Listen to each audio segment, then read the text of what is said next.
So now we come to Canto 15. This is the last canto of Book 2, the book of the Traveller of the Worlds.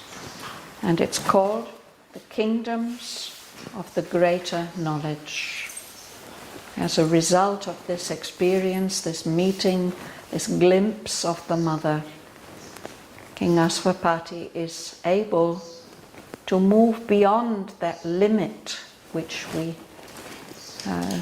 read about him experiencing at the end of Canto 13. He had travelled through all the worlds, he'd come to the summit of the worlds of mind, he'd entered into the self of mind, and it seemed impossible to go any further. And then, in answer to his seeking, this rosy mouth opened up. There's a tunnel. He can go deep in, not higher, but deeper, into the world soul. And that's where he encounters the Mother. And now we come to these kingdoms of the greater knowledge. I've asked many students of Savitri, students of Sri Aurobindo's teachings, about these kingdoms of the greater knowledge, and so far I don't feel I've received a satisfying answer. So this is very good, because we can look at the text without any preconceived ideas, and we'll just see what does it tell us. Yuli, would you read, please? Yuli is behind you. Canto 15. The Kingdoms of the Greater Knowledge. After a measureless moment of the soul, again returning to the surface field, out of the timeless depth where he had sung, he heard once more the slow tread of the hours.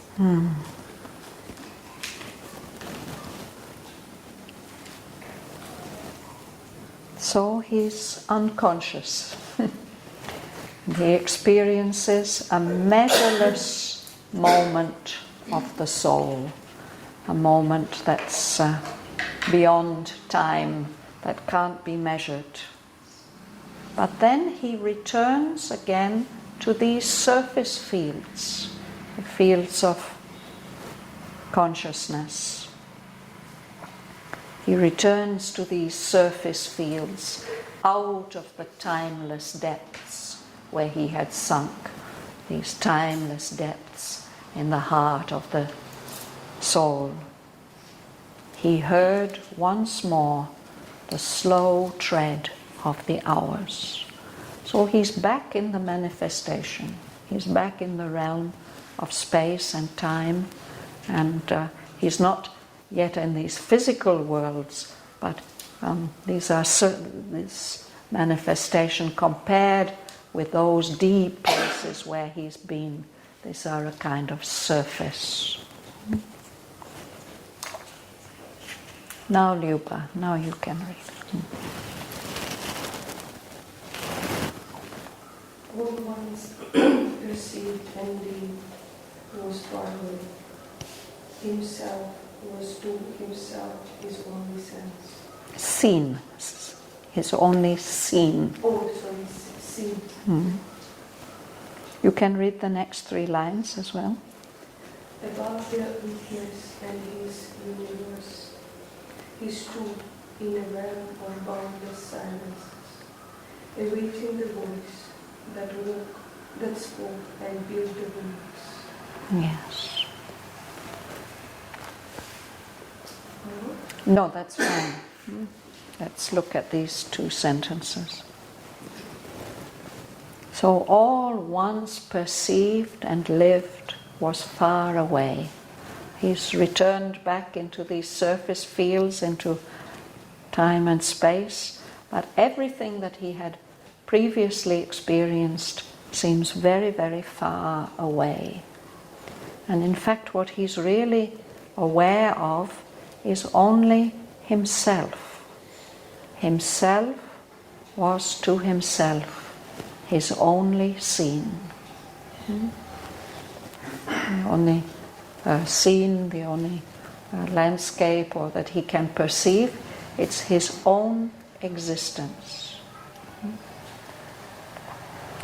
And he's standing in a realm, an area, a kingdom of boundless silences that is above the universe of the witness, of the Purusha, this dual consciousness of observation and objective world.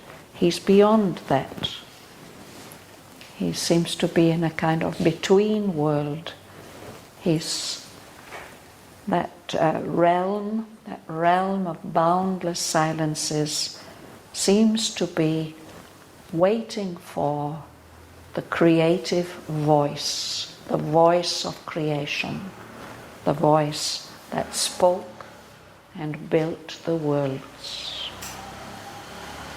So in some way, although he's in time again, although he seems to be in surface fields, it's beyond, it's above the universe as we know it.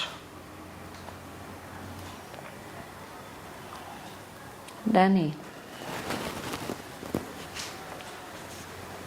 A light would crown him wide and absolute, the diamond purity of eternal sight. The consciousness lay still, devoid of forms. Free, wordless, uncoerced by sign or rule, forever content with only being and bliss. A sheer existence lived in its own peace, while the single spirits bear an infinite round. Thank you.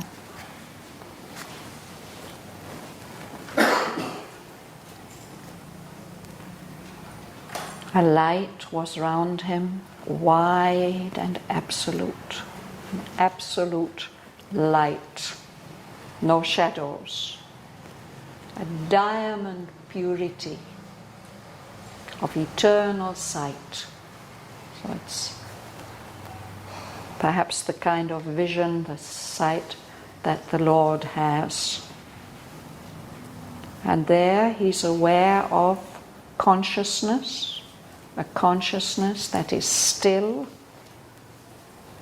which is empty of all forms. That consciousness is not formed into qualities, into shapes, to colors, sounds. It's free. It's wordless, uncoerced by sign or rule.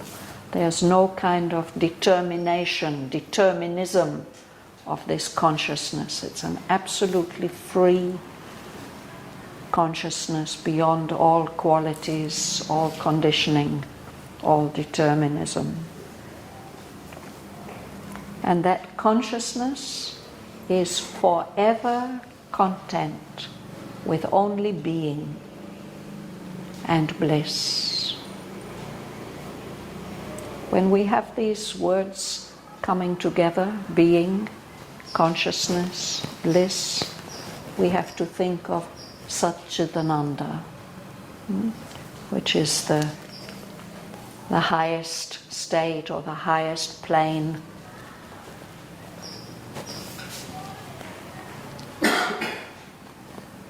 that the rishis could say or speak of as part of our universe, part of our manifestation. There are all the other levels. Then there's the Satchitananda plane of pure existence, which is at the same time pure consciousness and pure bliss. Sat, existence, Chit, consciousness, Ananda, bliss. Pure existence, living in its own peace. And what is the basis for that? The single spirit's bare and infinite ground. This seems to be an evocation of the Satchitananda state. Single spirit is Satchitananda? The single spirit is even beyond Satchitananda. Beyond. Yes, it's the basis, the ground, the foundation for Satchitananda, which is I don't know whether I'm saying this correctly, but we could say it's the highest plane of the manifestation that's been detected by seekers. What does it mean bare? Bare, it means naked, actually. It means there's no covering and there's also no feature. There's no shape or form or quality. Yeah. So sorry, Joel, please read on. Yeah. Out of the sphere of mind he had arisen. He had left the reign of nature's hues and shades. He dwelt in the self's colorless purity. You could read the next. It was a plane of undetermined spirit that could be a zero or round sum of things, a state in which all ceased and all began.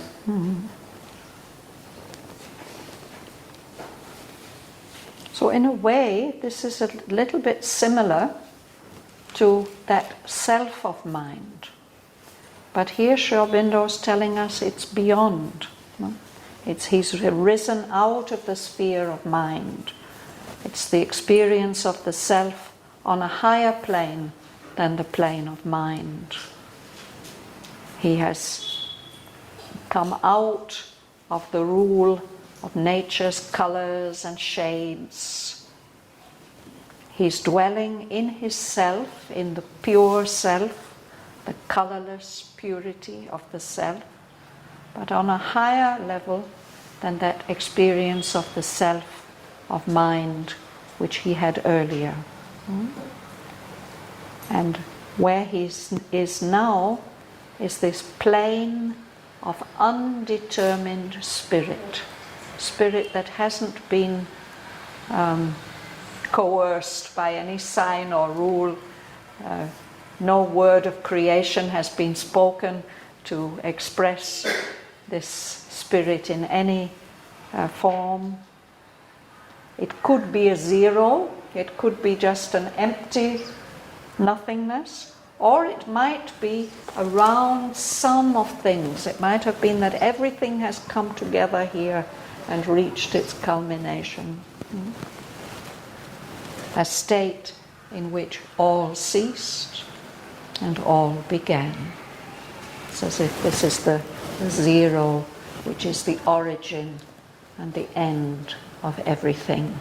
This zero which is full, which is packed with all the possibilities, infinite possibilities of the Supreme, of the Spirit.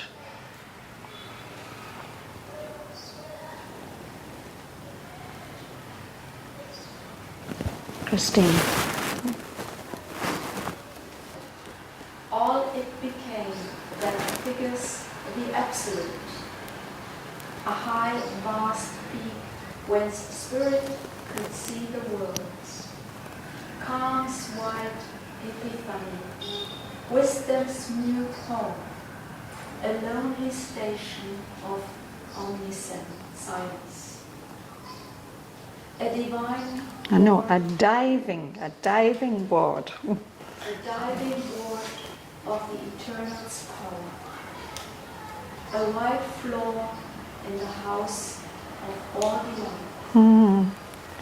So this state in which all ceased and all began is the state which becomes everything. It becomes all these things which are images of the Absolute. All it became that figures the Absolute. It's the origin of all forms and figures and images. It's a high, vast peak, the top of a mountain, from which spirit can look down and see all the worlds. So on the top of that peak, there's a wide epiphany, a wide expression. An expression of calm. It's the silent home of wisdom. It's a lonely station, a place where all knowledge, the power of all knowledge, omniscience, can... I suppose you have to reach that peak before you can have omniscience, before you can know everything. At the same time, it's a diving board. It's the place from which the Eternal's power can dive down into the manifestation, into the world. And it's a white floor. Above it is the house of all delight. The floor, is the bottom. So it's a diving board, but that diving board is the floor of the house of all delight.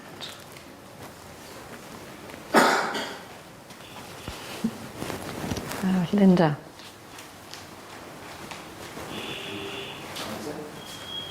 Linda first, then you can read. It came the thought that passes beyond thought. Hear the still voice which our listening cannot hear. The knowledge by which the knower is the known. The love in which below and lover are one. Yes, thank you. So on that high, vast peak, on that plane of undetermined spirit, here came the thought that passes beyond thought. That's not a product of mind, it's another kind of thought. Here comes the still voice which our listening cannot hear. That mysterious voice of command.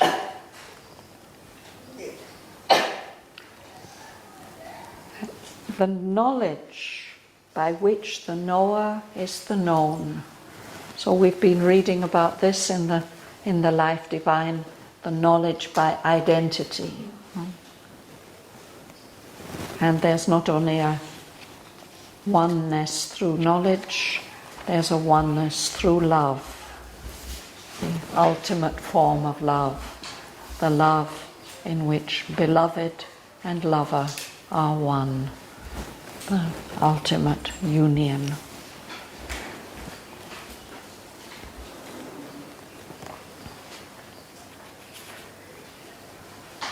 Yes, Basuji, please continue. All stood in an original plenitude, hushed and fulfilled before they could create. The glorious dream of their universal acts. Here was engendered the spiritual birth. Here closed the finite scroll to the English. Thank you.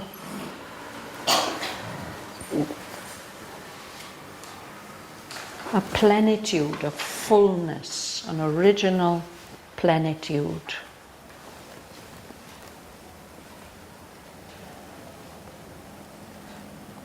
I'm just trying to remember, there's a Sanskrit sloka which says, this is the fullness, that is the fullness, everything is the fullness.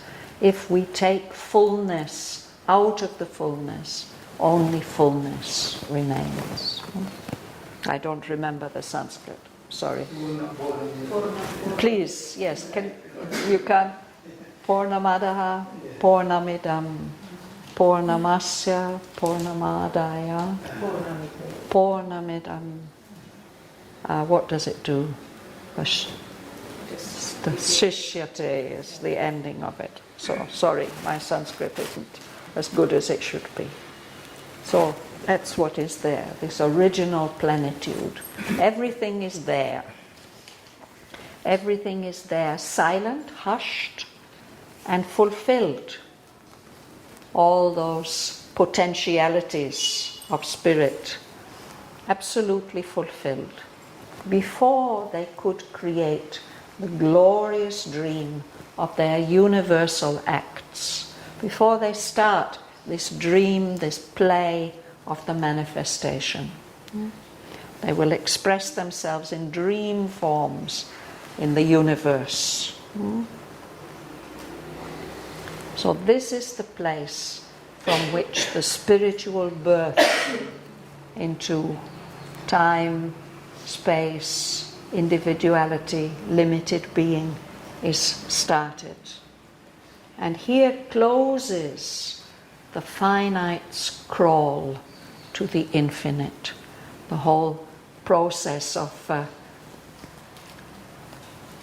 climbing back up slowly through the process of evolution, through all the eons, back to that original state from which everything has come. So this is the Alpha, the beginning, and the Omega, the end. And Dr. Kyung? 1,000 roses leaped into eternity, or singing like he guarded veilless face. Two contrasting possibilities. No? 1,000 roads leaped into eternity, all the 1,000 roads by which we approach the infinite and the eternal. Here is where they can take off, leap into eternity, or they may choose to run to meet the veilless face of the divine.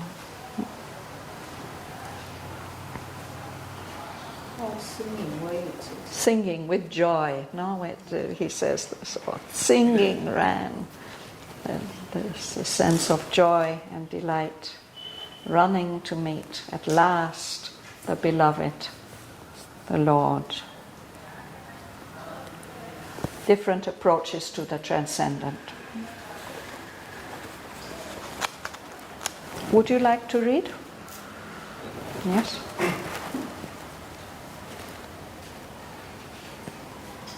The known released him from its limiting chain. He knocked at the doors of the unknowable. Yes, we'll just pause there. So, the known is limiting what we know. And now he's knocking at the doors. He's on the upward path.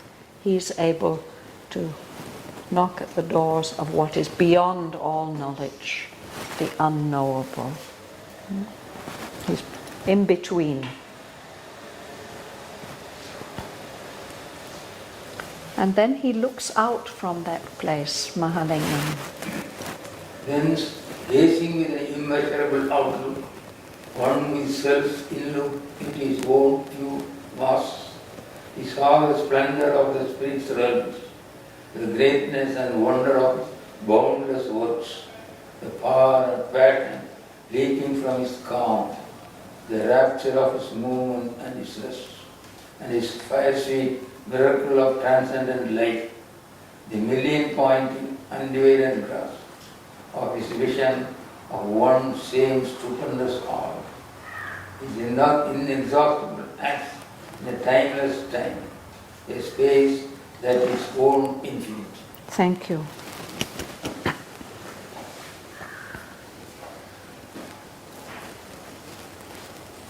So in that state, on that plane where he is, he can look out with an immeasurable outlook. His looking out is not limited because it is one with self's inlook into its own pure vasts. Everything that he looks out into, what we could say the objective, is in fact subjective. This is all within his own vast self. He's seeing everything as part of himself. He's knowing and seeing by identity. So what does he see? He sees the splendor of the spirit's realms. Another kind of manifestation, we can say. If the spirit expresses itself in form, the pure spirit, how does it do it? There he can see the greatness and wonder of its boundless works, all the activity, what is done, the dynamism, the power and passion leaping from its calm.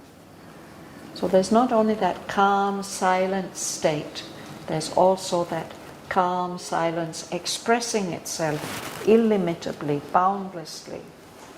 It's fire-sweet miracle of transcendent life, of life beyond the boundaries of the manifestation.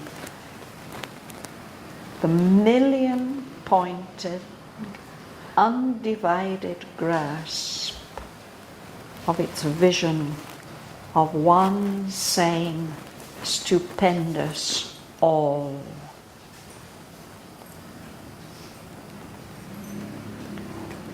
So at one time, in one undivided grasp, he can see the all expressing itself million-pointedly in a million, in an infinite number of individual expressions. And there's also this undivided grasp of its inexhaustible acts in a timeless time. A kind of spreading out like time, but it's limitless. All the things that are done can be done by the Spirit in that timeless time. A space that is its own infinity. So it's a kind of time and space quite different from what we experience here. The splendor of the Spirit's realms. We'll stop there for today. So let's read together from the beginning of Canto 15. The sentence you didn't say, the rapture of its moment and its rest. Oh yes, these the rapture, the delight. There's calm, there's rest, there's repose, and there's also the delight of movement. Thank you, Dhanalakshmi.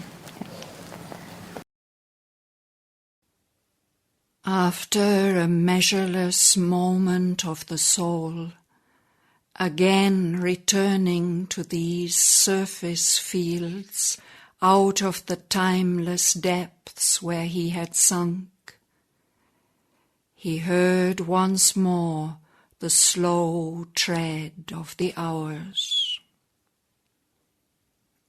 All once perceived and lived was far away.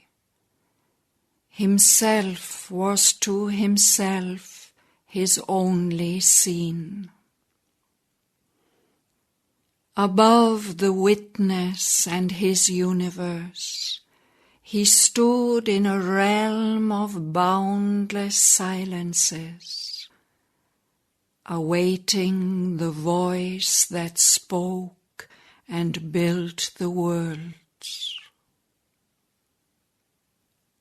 A light was round him, wide and absolute, a diamond purity of eternal sight. A consciousness lay still, devoid of forms, free, wordless, uncoerced by sign or rule, forever content with only being and bliss. A sheer existence lived in its own peace, on the single Spirit's bare and infinite ground. Out of the sphere of mind he had arisen. He had left the reign of nature's hues and shades. He dwelt in his self's colourless purity. It was a plane of undetermined spirit that could be a zero or round sum of things, a state in which all ceased and all began. All it became that figures the Absolute. A high, vast peak whence spirit could see the worlds. Calm's wide epiphany, wisdom's mute home, a lonely station of omniscience, a diving board of the Eternal's power, a wide floor in the house of all delight.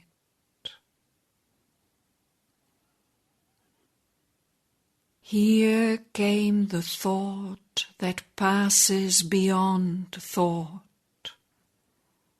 Here the still voice which our listening cannot hear. The knowledge by which the knower is the known. The love in which beloved and lover are one. All stood in an original plenitude, hushed and fulfilled before they could create the glorious dream of their universal acts. Here was engendered the spiritual birth. Here closed the finite's crawl to the infinite. 1,000 roads leaped into eternity, or singing ran to meet God's veilless face. The known released him from its limiting chain. He knocked at the doors of the unknowable. Thence, gazing with an immeasurable outlook, one with self's inlook into its own pure vasts, he saw the splendor of the Spirit's realms, the greatness and wonder of its boundless works, the power and passion leaping from its calm, the rapture of its movement and its rest, and its fire-sweet miracle of transcendent life.